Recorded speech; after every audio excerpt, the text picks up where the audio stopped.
마무리를 하고요. 이제 본격적으로 이제 화공 양론에서 좀 중요한 부분인 물질 수지 이쪽 부분으로 좀 넘어가겠습니다.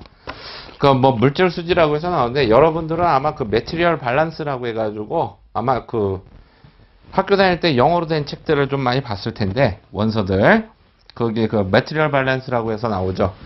자, 이 물질 수지라고 하는 것은 그 어떤 뭐 화학 공정, 화학 반응이 있다. 여기에서 공정이 일어났을 때 여기서 물질량의 변화 혹은 화학 반응이 일어났을 때 화학 반응이 일어날 때 여기에서의 뭐가 된다? 양적인 변화. 이런 것들을 따질 때 우리가 보통 이제 물질 수지를 많이 이용하죠. 그래서 그 물질 수지라고 하는 거는 바로 뭐냐면 이 질량 보존의 법칙을 이용하는 거예요. 질량 보존의 법칙. 그러니까 질량이라고 하는 건 새로 생기거나 없어지지 않고 어떻게 돼요?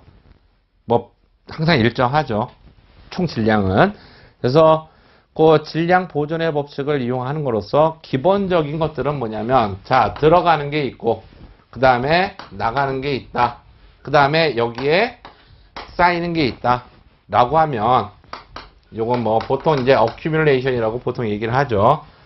자, in이라고 하는 거는 뭐냐면은 요거 더하기 뭐가 된다?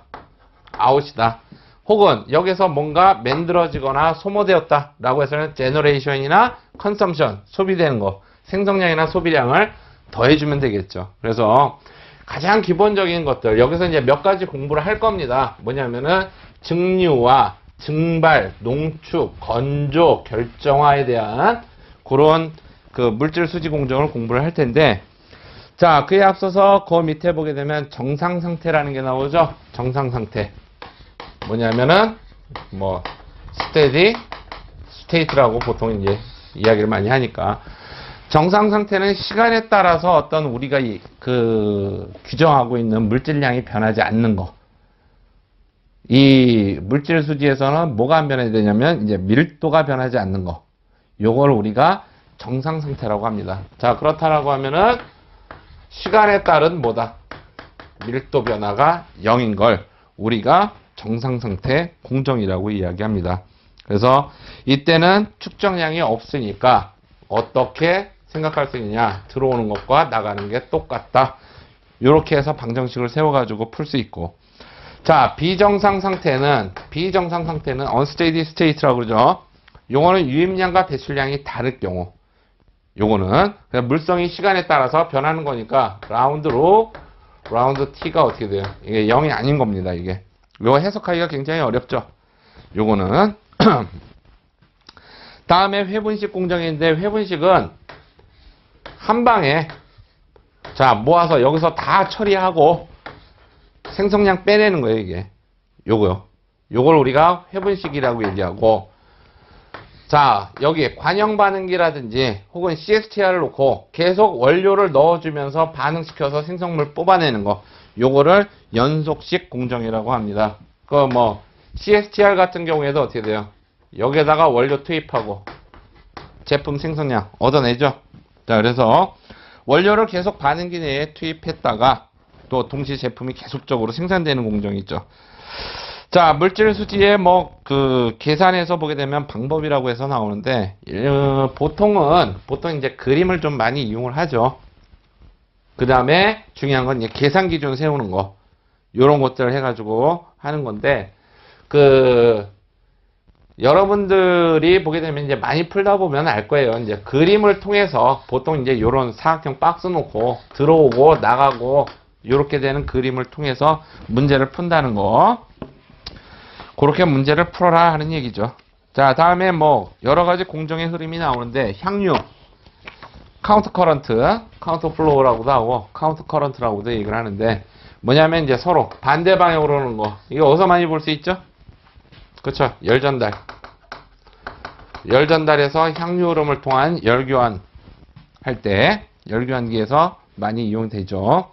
이때는 대수평균 온도차죠. 대수평균 온도차.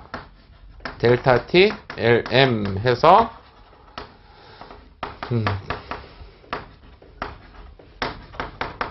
요렇게 주어지는 거. 대수평균 온도를 쓰고, 병류라고 하는 건 이제 패럴렐 커런트, 패럴렐 플로우죠. 같은 방향으로 흘러가는 건데, 열 교환량이 적어가지고 특별한 경우에는 잘 안 써요. 그 특별한 경우가 그 밑에 나와 있죠. 열 교환기에서 병류를 사용하는 경우는 차가운 유체의 최대 허용 온도에 제한을 받는 경우, 즉 찬 유체가 너무 뜨거워지면 안 되는 경우, 그 다음에 갑자기 어느 유체에 큰 온도차를 줘야 되는 경우, 그 다음에 장치 배치상 부득이한 경우, 이렇게 우리가 정의할 수 있습니다. 자, 다음에 이제 밑에 보게 되면은 바이패스가 나오고 그 다음에 순환이 나오죠. 자, 바이패스라고 하는 거는 뭐냐? 바이패스는 옆으로 돌리는 거예요, 이거. 자, 여기 써 있는데 이쪽으로 이렇게 돌리는 거죠. 이거 언제 많이 쓰냐? 실제 이제 화학 공장에서 보게 되면, 자, 배관이 이렇게 주어져 있어요, 이게. 배관이 주어져 있는데 어떤 특정 부위에서 중요한 반응이 일어나거나 아니면 여기가 쉽게 망가져. 혹은 부식이 좀 심하게 일어나. 그러면 나중에 여기서 문제 터지면 어떻게 돼요?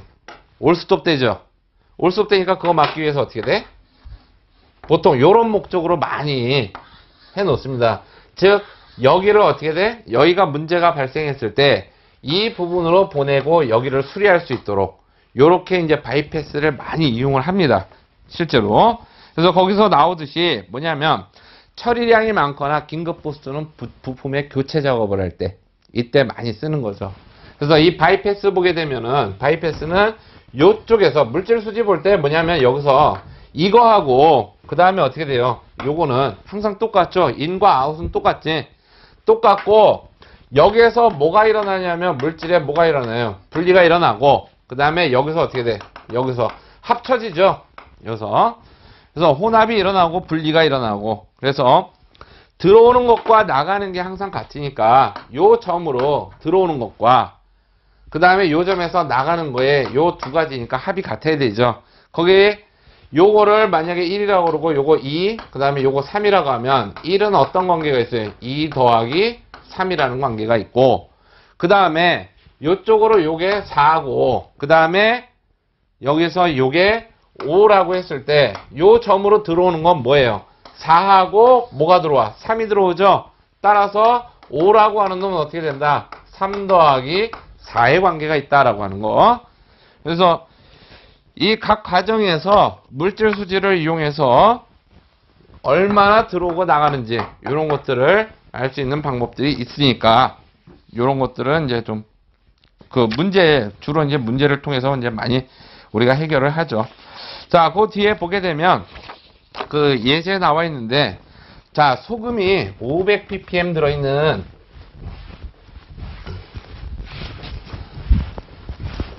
자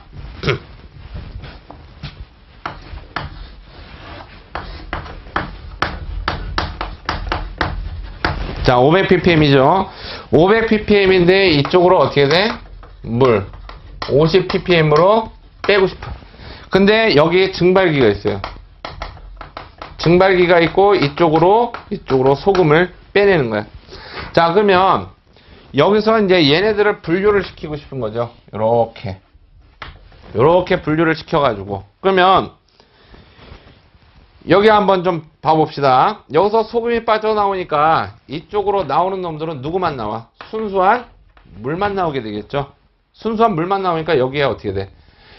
얘를 해서 농도를 어떻게 돼? 얘의 농도를 물켜준다 이거죠. 이때 얼마나 들어와야 되느냐 라고 하는 거죠. 그래서 계산 기준을 이때 계산 기준 잡아야 되는데 1kg의 뭘로? 해수로 한번 잡아봅시다. 1kg 해수. 자, 이때 분류되는 물질의 비율이 이렇게 Y라고 한 다음에 이쪽으로 들어가는 거 비율 어떻게 돼요? 1-Y가 되겠죠? 이쪽으로 들어가는 거. 그러면 여기서 1-Y가 쭉 가는데 이쪽으로는 소금이 있어 없어? 이쪽으로 없잖아요.